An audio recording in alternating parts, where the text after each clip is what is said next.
Hello dear students. बेटे अपना next topic है separating of component of a mixture. Separating the components of a mixture असीं पढ़िया है it is the combination of two और more सबसटांसिस और कंपोनेंट्स। दो ਜਾਂ ਦੋ ਤੋਂ ਵੱਧ ਕੰਪੋਨੈਂਟ ਮਿਕਸਚਰ ਵਿੱਚ ਹੁੰਦੇ ਹਨ। ਹਾਊ ਟੂ ਸੈਪਰੇਟ, ਇਸ ਨੂੰ ਸੈਪਰੇਟ ਕਿਵੇਂ ਕਰਨਾ ਹੈ ਇਹ ਸਿੱਖਣਾ ਹੈ। Homogeneous mixtures can be separated into their respected constituents by simple physical method like hand picking, sieving, filtration that we use in day-to-day life। Heterogeneous mixture ਨੇ ਜਿਹੜੇ ਉਹਨਾਂ ਨੂੰ ਅਸੀਂ ਈਜ਼ਲੀ ਸੈਪਰੇਟ ਕਰ ਸਕਦੇ ਹਾਂ ਹੈਂਡ ਪਿਕਿੰਗ, ਹੱਥ ਨਾਲ ਚੁੱਕ ਕੇ, ਸੀਵਿੰਗ ਉਡਾ ਕੇ ਜਾਂ ਫਿਲਟਰ ਕਰਕੇ। ਜਿਵੇਂ ਡੇਲੀ ਯੂਜ਼ ਦੇ ਵਿੱਚ ਅਸੀਂ ਕਰਦੇ ਹਾਂ, ਅਸੀਂ ਚਾਹ ਫਿਲਟਰ ਕਰਦੇ ਹਾਂ, ਮਿਲਕ ਨੂੰ ਫਿਲਟਰ ਕਰਦੇ ਹਾਂ, ਇਸ ਤਰ੍ਹਾਂ ਨਾਲ। ਬਟ ਜਿਹੜੇ ਹੋਮੋਯੂਨੀਅਸ ਮਿਕਸਚਰ ਨੇ ਉਹਨਾਂ ਨੂੰ ਕਿਵੇਂ ਸੈਪਰੇਟ ਕਰਨਾ, ਇਸ ਲਈ ਡਿਫਰੈਂਟ ਟੈਕਨੀਕਸ ਨੇ। ਸੋ ਪਹਿਲੀ ਟੈਕਨੀਕ ਜਿਹੜੀ ਹੈ ਉਸ ਤੋਂ ਅਸੀਂ ਸਟਾਰਟ ਕਰਾਂਗੇ। How can we obtain colored component or dye from a blue black ink। ਇੱਕ ਇੰਕ ਦੇ ਵਿੱਚੋਂ ਅਸੀਂ ਕਲਰ ਨੂੰ ਕਿਵੇਂ ਸੈਪਰੇਟ ਕਰਨਾ, ਇਸ ਮੈਥਡ ਦਾ ਨਾਮ ਹੈ ਇਵੈਪਰੇਸ਼ਨ ਮੈਥਡ। ਇਵੈਪਰੇਸ਼ਨ ਮੈਥਡ, ਇਹ 'ਤੇ ਤੁਸੀਂ ਦੋ ਵਰਡ ਸਿੱਖਣੇ ਹਨ, ਵੋਲਾਟਾਈਲ ਕੰਪੋਨੈਂਟ ਐਂਡ ਨਾਨ ਵੋਲਾਟਾਈਲ ਕੰਪੋਨੈਂਟ। ਵੋਲਾਟਾਈਲ ਜਿਸ ਦੇ ਵੇਪਰਸ ਬਣ ਜਾਣ ਅਤੇ ਨਾਨ ਵੋਲਾਟਾਈਲਸ ਜਿਸ ਦੇ ਵੇਪਰਸ ਨਾ ਬਣਨ। ਵੈਪਰੇਸ਼ਨ ਮੈਥਡ ਦੇ ਵਿੱਚ ਕਿਸ ਤਰ੍ਹਾਂ ਇੰਕ ਕਿਵੇਂ ਵੱਖ ਕਰਨੀ ਹੈ। Fill half a beaker with water, ਇੱਕ ਬੀਕਰ ਦੇ ਵਿੱਚ ਹਾਫ ਵਾਟਰ ਲੈ ਲੈਣਾ ਹੈ। Put a watch glass on the mouth of beaker, beaker ਦੇ ਉੱਪਰ ਵਾਚ ਗਲਾਸ, ਇਹ ਜੋ ਕੌਲੀ ਹੈ ਇਸ ਨੂੰ ਵਾਚ ਗਲਾਸ ਕਿਹਾ ਜਾਂਦਾ, ਇਹ ਰੱਖ ਲੈਣੀ ਹੈ। Put a few drops of ink on a watch glass, ਇਸ ਵਿੱਚ ਇੰਕ ਪਾ ਲਿਓ। Now start heating the beaker. We do not want to heat the ink directly, ਅਸੀਂ ਇੰਕ ਨੂੰ ਡਾਇਰੈਕਟਲੀ ਹੀਟ ਨਹੀਂ ਕਰਨਾ, ਅਸੀਂ ਵਾਟਰ ਹੀਟ ਕਰਨਾ। ਵਾਟਰ ਦੇ ਵਿੱਚੋਂ ਜਿਹੜੀ ਇਵੈਪਰੇਸ਼ਨ ਨਾਲ ਹੀਟ ਹੋਊਗੀ ਉਹ ਇੰਕ ਨੂੰ ਟੱਚ ਕਰੂਗੀ। Now start heating the water beaker. We do not want to heat the ink directly, you will see that evaporation is taking place from the watch glass। ਕੁਝ ਦੇਰ ਬਾਅਦ ਤੁਸੀਂ ਦੇਖੋਗੇ ਇੱਥੋਂ ਵਾਟਰ ਵੇਪਰਸ ਇਵੈਪਰੇਸ਼ਨ ਸ਼ੁਰੂ ਹੋ ਜਾਵੇਗੀ।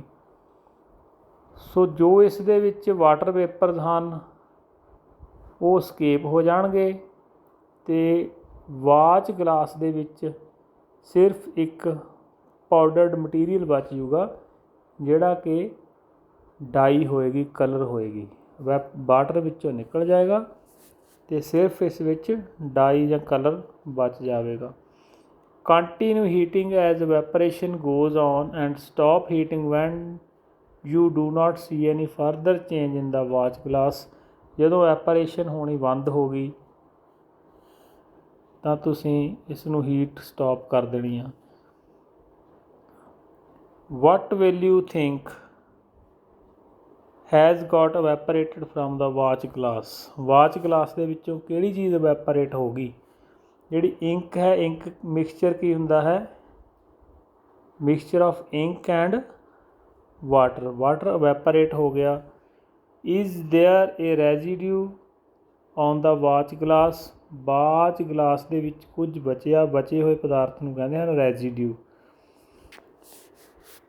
ਅਤੇ ਸਿੰਗਲ ਇੰਕ ਹੈ ਜਿਹੜੀ ਉਹ ਬਚ ਜਾਏਗੀ ਅਤੇ ਵਾਟਰ ਵੇਪਰਸ ਨੇ ਜਿਹੜੇ ਉਹ ਇਵੈਪਰੇਟ ਹੋ ਜਾਣਗੇ।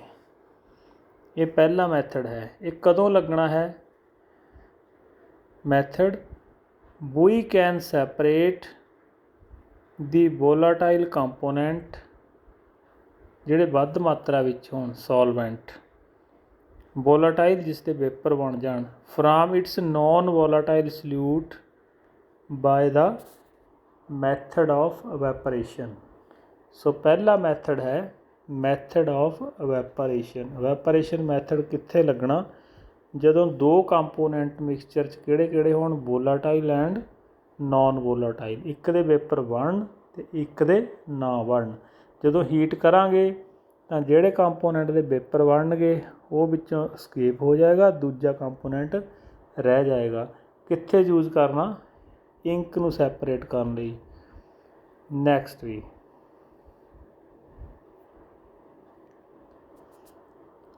Second method, how can we separate cream from a milk.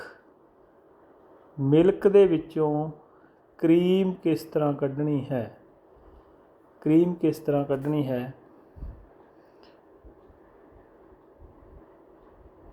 ਨੀਚੇ ਆ ਜਾਓ ਜੀ। Sometimes the solid particles in a liquid are very small and pass through a filter paper। ਕਈ ਵਾਰ ਲਿਕੁਇਡ ਦੇ ਵਿੱਚ ਪਾਰਟੀਕਲਸ ਸੋਲਿਡ ਨੇ, ਜਿਹੜੇ ਸਲਿਊਟ ਪਾਰਟੀਕਲਸ ਨੇ ਇੰਨੇ ਛੋਟੇ ਹੁੰਦੇ ਹਨ ਕਿ ਉਹ ਫਿਲਟਰ ਹੋ ਜਾਂਦੇ ਹਨ। ਜਿਵੇਂ ਦੁੱਧ ਦੇ ਵਿੱਚ ਮੱਖਣ ਦੇ ਪਾਰਟੀਕਲਸ ਨੇ, ਪਰ ਅਸੀਂ ਉਸ ਨੂੰ ਫਿਲਟਰ ਕਰਕੇ ਸੈਪਰੇਟ ਨਹੀਂ ਕਰ ਸਕਦੇ। ਫਿਰ ਮੱਖਣ ਨੂੰ ਸੈਪਰੇਟ ਕਿਵੇਂ ਕਰਨਾ, ਦੁੱਧ ਦੇ ਵਿੱਚੋਂ ਮੱਖਣ ਕਿਵੇਂ ਕੱਢਣਾ ਹੈ। ਫਾਰ ਸੱਚ particles the filtration technique can not be used for separation. ਇਸ ਤਰ੍ਹਾਂ ਦੇ ਪਾਰਟੀਕਲ ਫਿਲਟਰ ਤਕਨੀਕ ਨਾਲ, ਪੁੰਨ ਦੇ ਨਾਲ ਸੈਪਰੇਟ ਨਹੀਂ ਹੋ ਸਕਦੇ। ਸੱਚ ਮਿਕਸਚਰਸ ਆਰ ਸੈਪਰੇਟਡ ਬਾਏ ਸੈਂਟਰੀਫਿਊਗੇਸ਼ਨ। ਨੇਮ ਯਾਦ ਕਰੋ ਜੀ, ਸੈਂਟਰੀਫਿਊਗੇਸ਼ਨ।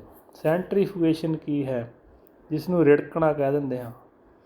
ਦੀ ਪ੍ਰਿੰਸੀਪਲ ਇਜ਼ ਦੈਟ, ਇਸ ਦਾ ਸਿਧਾਂਤ ਇਹ ਹੈ, the denser particles are forced to the bottom. ਜਿਹੜੇ ਡੈਂਸਰ ਪਾਰਟੀਕਲ ਨੇ, ਜਿਨ੍ਹਾਂ ਦੀ ਡੈਂਸਿਟੀ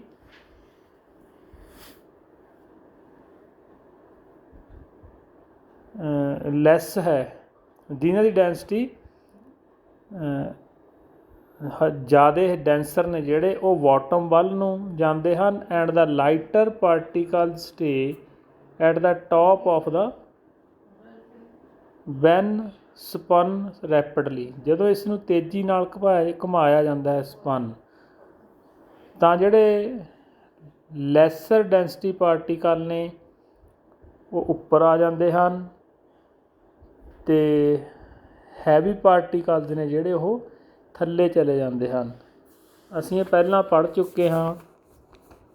ਜਿਹਦੀ ਡੈਂਸਿਟੀ ਘੱਟ ਹੈ ਉਹ ਉੱਪਰ ਤੈਰਨ ਲੱਗ ਜਾਂਦੇ ਹਨ, ਅਤੇ ਜਿਨ੍ਹਾਂ ਦੀ ਡੈਂਸਿਟੀ ਵੱਧ ਹੈ ਉਹ ਥੱਲੇ ਚਲੇ ਜਾਂਦੇ ਹਨ। ਬਰਫ਼ ਪਾਣੀ 'ਤੇ ਕਿਉਂ ਤੈਰਦੀ ਹੈ, ਕਿਉਂਕਿ ਬਰਫ਼ ਦੀ ਡੈਂਸਿਟੀ ਹੈ ਜਿਹੜੀ ਉਹ ਵਾਟਰ ਦੀ ਡੈਂਸਿਟੀ ਨਾਲੋਂ ਘੱਟ ਹੈ।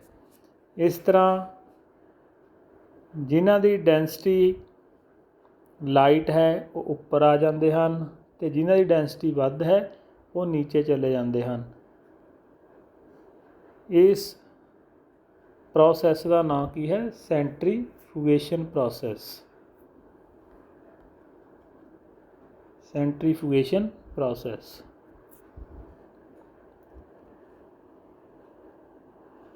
ਨੈਕਸਟ ਮੈਥਡ ਜੀ, how can we separate a mixture of two immiscible liquids? How can we separate a mixture of two immiscible ਜਿਹੜੇ ਦੋਨੋਂ ਆਪਸ ਵਿੱਚ ਮਿਕਸ ਨਾ ਹੋਣ।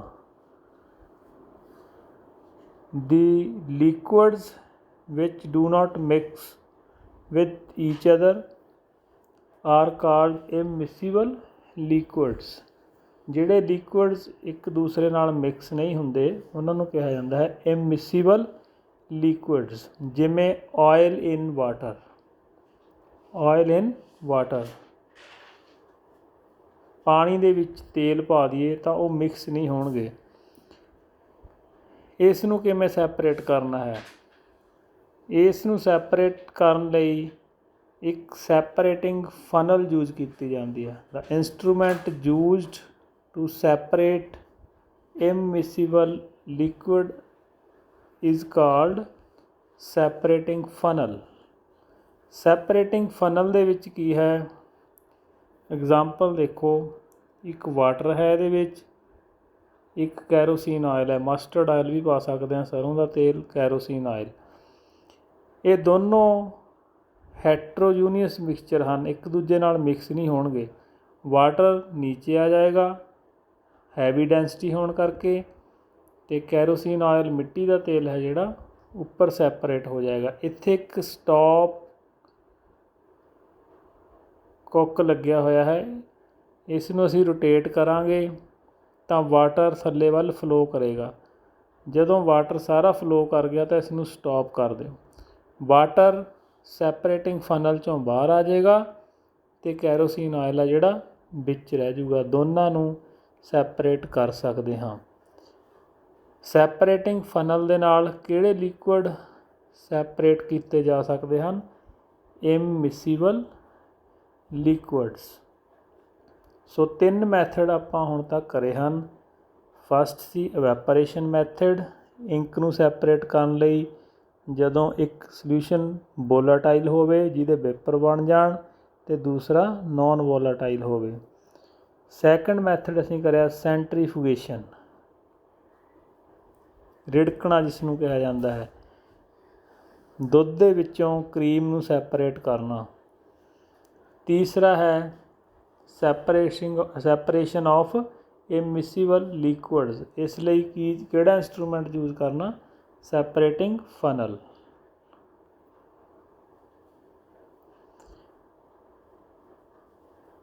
ਸੋ ਨੈਕਸਟ ਜਿਹੜਾ ਟੋਪਿਕ ਹੈ ਇਹ ਹੈ how can we separate a mixture of salt and ਕੰਫਰ।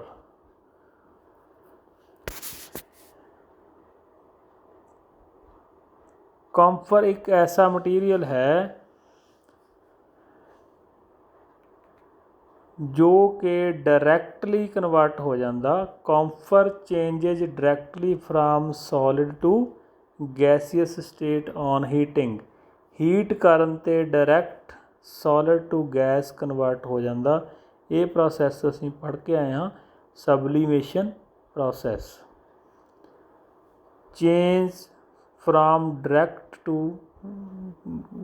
from solid to gas directly is called sublimation process। ਇਸ ਤਰ੍ਹਾਂ ਦੇ ਹੋਰ ਵੀ ਕਈ ਸਾਲਟ ਹਨ ਜਿਹੜੇ ਡਾਇਰੈਕਟ ਗਰਮ ਹੋਣ 'ਤੇ ਗੈਸ ਬਣ ਜਾਂਦੇ ਹਨ। ਉਹ ਕਿਹੜੇ ਕਿਹੜੇ ਹਨ? ਅਮੋਨੀਅਮ ਕਲੋਰਾਈਡ, ਨੈਫਥਾਲੀਨ, ਐਂਥਰਾਸੀਨ ਐਂਡ ਇੱਕ ਕੰਫਰ। 4 ਜੇਕਰ ਇਹ ਸਾਲਟ ਦੇ ਵਿੱਚ ਮਿਕਸ ਹੋਏ ਹਨ ਤਾਂ ਅਸੀਂ ਡਾਇਰੈਕਟ ਇਹਨੂੰ ਕਿਵੇਂ ਸੈਪਰੇਟ ਕਰ ਸਕਦੇ ਹਾਂ? ਇਸ ਮੈਥਡ ਨੂੰ ਕਹਿੰਦੇ ਹਨ ਸਬਲੀਮੇਸ਼ਨ ਮੈਥਡ। ਸਬਲੀਮੇਸ਼ਨ ਮੈਥਡ। ਜਦੋਂ ਸਾਲਟ ਨੂੰ ਅਸੀਂ ਗਰਮ ਕਰਾਂਗੇ, ਜਿਹਦੇ ਵਿੱਚ ਕੀ ਮਿਲਿਆ ਹੋਇਆ? ਕੋਈ ਵੀ ਸਾਲਟ ਜਿਸ ਦੇ ਵਿੱਚ ਇਹਨਾਂ ਚਾਰਾਂ ਦੇ ਵਿੱਚੋਂ ਇੱਕ ਮਿਕਸ ਹੋਇਆ ਹੋਇਆ, ਕੰਫਰ,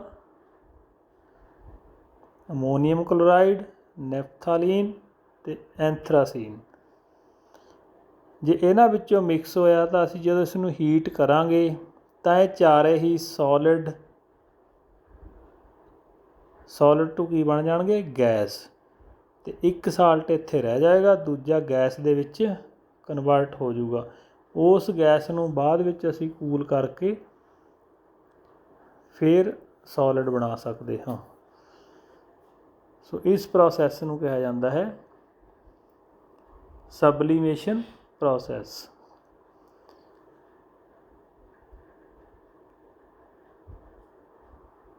So to separate such mixtures that contain sublimable volatile component, ਜਿਨ੍ਹਾਂ ਦੇ ਵਿੱਚ sublimable ਕੰਪੋਨੈਂਟ ਹੋਣ ਜਿਹੜੇ ਸਬਲਾਈਮ ਹੋ ਜਾਣ, ਭਾਵ ਡਾਇਰੈਕਟ ਸੋਲਿਡ ਟੂ ਗੈਸ ਬਣ ਜਾਣ। ਐਂਡ ਨੋਨ ਸਬਲੇਮਾਈਬਲ ਇੰਪਿਓਰਿਟੀਜ਼, ਅਤੇ ਇੰਪਿਓਰਿਟੀਜ਼ ਨੇ ਜਿਹੜੀਆਂ ਉਹ ਸਬਲਾਈਮ ਨਾ ਹੋਣ। ਦੀ ਸਬਲੀਮੇਸ਼ਨ ਪ੍ਰੋਸੈਸ ਇਜ਼ ਯੂਜ਼ਡ, ਕਿਹੜੀ ਪ੍ਰੋਸੈਸ ਵਰਤਣੀ ਆ? ਸਬਲੀਮੇਸ਼ਨ ਪ੍ਰੋਸੈਸ। ਜਿਹੜੇ ਕੌਂਫਰ, ਅਮੋਨੀਅਮ ਕਲੋਰਾਈਡ, ਨੈਫਥਾਲੀਨ, ਐਥਰਾਸੀਨ, ਇਹਨਾਂ ਦੀ ਗੈਸ ਬਣ ਜਾਏਗੀ ਅਤੇ ਦੂਜਾ ਸੋਲਿਡ ਨੀਚੇ ਰਹਿ ਜਾਊਗਾ ਸਾਲਟ ਦੇ ਵਿੱਚ। ਇਹਨੂੰ ਕਹਿੰਦੇ ਆ ਸਬਲੀਮੇਸ਼ਨ ਪ੍ਰੋਸੈਸ। ਸੋ ਨੈਕਸਟ ਇੰਨਾ ਤੁਸੀਂ ਯਾਦ ਕਰ ਲੈਣਾ। ਅਗਲਾ ਜਿਹੜਾ ਮੈਥਡ ਹੈ ਉਹ ਨੈਕਸਟ ਲੈਕਚਰ ਦੇ ਵਿੱਚ ਕਰਾਂਗੇ। Is dye in black ink a single colour, ਇਹ ਟੌਪਿਕ ਨੈਕਸਟ ਲੈਕਚਰ ਦੇ ਵਿੱਚ ਡਿਸਕਸ ਕਰਾਂਗੇ। ਪਿਛਲੇ 4 ਜਿਹੜੇ ਮੈਥਡ ਨੇ ਉਹ ਤੁਸੀਂ ਧਿਆਨ ਨਾਲ ਸੁਣ ਲੈਣੇ ਹਨ ਅਤੇ ਯਾਦ ਕਰ ਲਏ ਹਨ। ਓਕੇ ਬੇਟੇ, ਹੈਵ ਅ ਨਾਈਸ ਡੇ।